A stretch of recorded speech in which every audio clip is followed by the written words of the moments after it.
Hello, my name is Shanita Freeman. I was at Youth for Tomorrow 2006, and I graduated 2007, June the 19th. You remember the date? Yes, I believe it was June. It was June the 16th, I think it was. Whatever day graduation was. When you come back here, you just came back here to talk to us. How do you feel when you come back to this campus? Like a celebrity. Why? Because Youth for Tomorrow has done a lot for me. I've met Joe Gibbs several times. Every time I see him, I just get emotional and start to cry.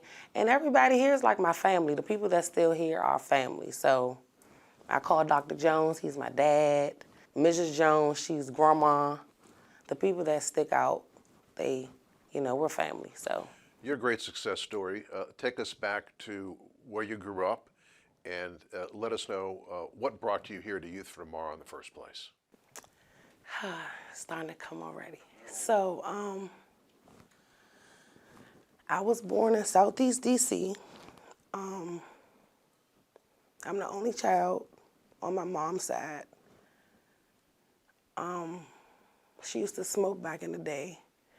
And when she got cleaned, because my grandmother raised me, when she got clean, she just wanted to be a parent.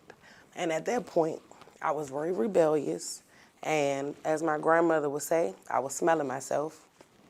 I started smoking and hooking school. And I got locked up for attempted UUV. So I went to the clinic one time and I tried to steal a nurse's vehicle. And it didn't go well at all. So since it was a stick, I couldn't move it. So the police came and I seen the police and I'm like, oh gosh, let me go back in here and finish my appointment. And they came to me because I guess someone seen me in the car per se. So they came back to me and they were like, hey, did you go in this car? Do you have any keys? And this, that, and the third. And I was like, no. So at that point, I think I was like 14 years old. And he just grilled me. And when he grilled me, I just broke down. And I was like, well, the keys are in the trash can.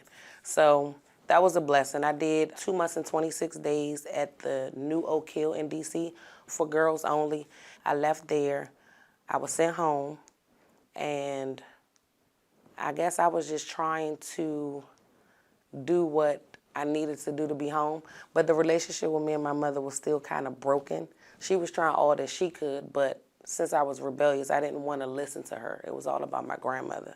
So at this time, moving forward, I had ran away from home before I had got locked up. I ran away from home. I was gone for like maybe a year. So I was actually, I came home when I did that crap first. And then I either ran away from home first or afterwards.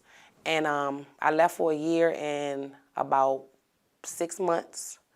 I decided to come home. I had called one of my fake aunts that were in the nursing home, in the nurse's office at school. So I told her, I was like, look, I'm ready to come home. I'm 16 years old. I'm not getting any younger. I'm still in the 9th grade. And I can't do nothing, or I won't be able to do nothing if I keep living like this. You're smart enough to know that. Right. Yeah. So she came and picked me up. She took me home. Everybody was crying and happy that I was home. So I was like, okay, look, what I want to do is I want to go get my GED. My mother was like, GEDs, people look them off and all that other stuff, which was a couple years ago. So at that time, I was like, okay, I'm going to go ahead and go to school. That didn't work out. So I still just continued to smoke weed. I continued to hook school, and I wasn't going anywhere. But at this time, I had a social worker named Miss, was it Kelly Wynn? It was either Kelly Wynn or Miss Shirley Burnett. Miss Shirley Burnett has just passed, actually, and she wasn't playing with me. It was either you're going to do this or you're going to do that, which was you were either going to go to Pennsylvania to a lockdown facility or you were going to go to Youth for Tomorrow. I'm not too rebellious, whereas though I don't listen. But I was like, I prefer to go to Youth for Tomorrow. So she let me actually do what I wanted to do for maybe like 2 days until I can come here. I did an interview first though, and then they said that they'll accept me, I guess. And I had like 2 more days, maybe it was the weekend, and I came here probably on a Monday, starting out. And when I got here, Miss Jones always, she makes fun of me all the time, but she was like, girl, you were on that stuff. And I remember I was popping pills, I was drinking, and I was smoking weed. So when I got here, it took me a couple days to adjust, but I had some awesome house parents named the Davises. It was Angela Davis and Douglas Davis. I think Mr. Davis is still here. Okay. Well, yeah, it was those two. So I got in the house with them. The houses were amazing when I got here. They were nice and big and clean and spacious, and I wasn't used to actually having a roommate. So it stopped there, but I adjusted well. What did this give you? What did your time here at Youth for Tomorrow give you that you needed at that time in your life? It gave me a lot. It gave me a sense of home, family, comfort. It got me from out of the hood, I would say. I never actually experienced nothing as big and great as this whole facility.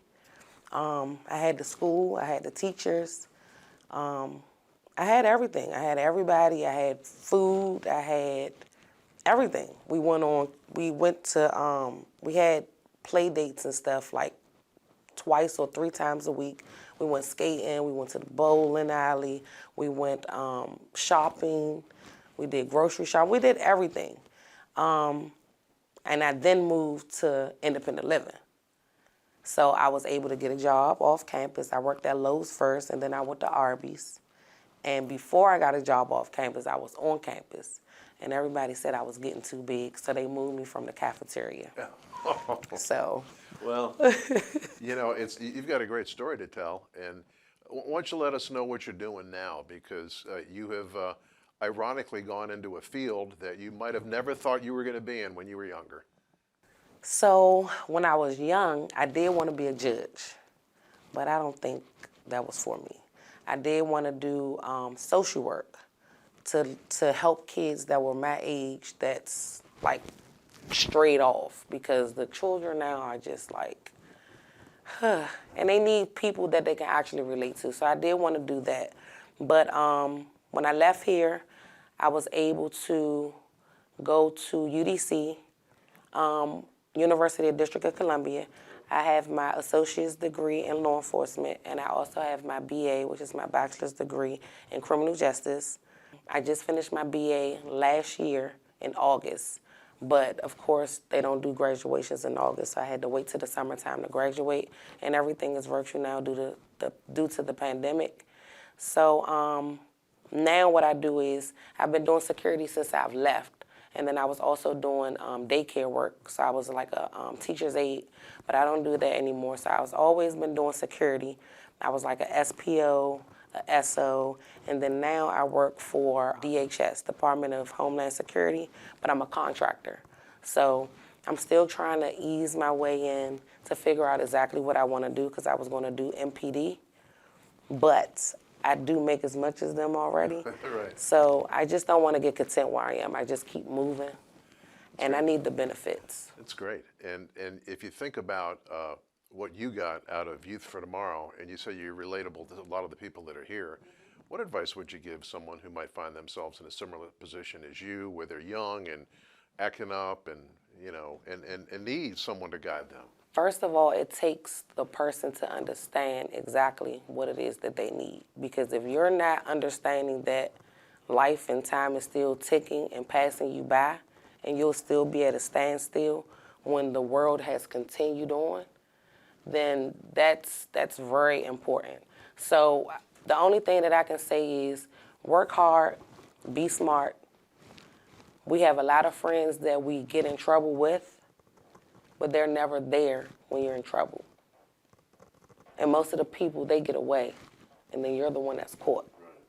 So I mean, honestly, pray, put God first, understand exactly what it is that you need.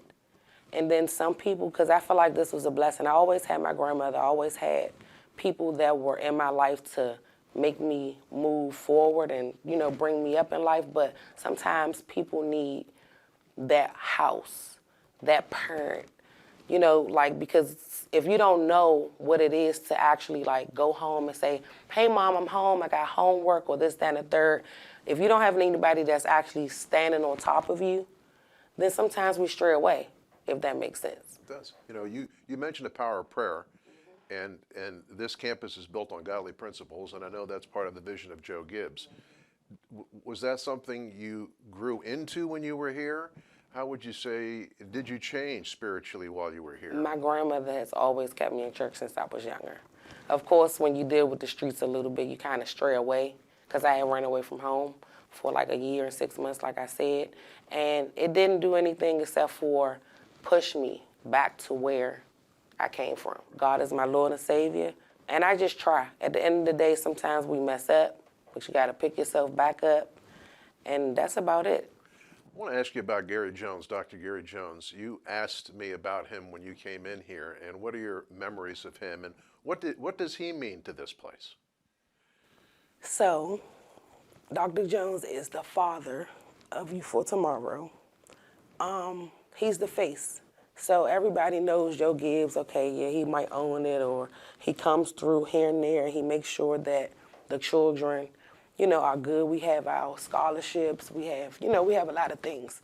But Dr. Jones, I call him Dad, and I call him Dad because he always keeps a smile on his face. You've never seen him like frown. So even when I was on campus, because I had a couple bumps in the road on campus, he would sit up there and they'll say, Dr. Jones is really upset with you. So when I go see him, because I'm always so bubbly, he just smiles at me all the time. But when I was messed up or when I did something bad, he just looked. And people don't understand, like, when you have somebody that care about you so much, because my grandmother used to do the same thing, they don't even have to say anything. You know how somebody say, well, you did this and this. He didn't even say anything. He just looked. And when he looked, it wasn't the smile that he always kept. It was like, you know what I mean? And that's when you know you hurt somebody. And it hurts you because you get more of a response from a person that either talks to you or don't say anything at all versus somebody that say, well, you did this and we're going to do this. And, So Dr. Jones, that's my dad. I love him to death.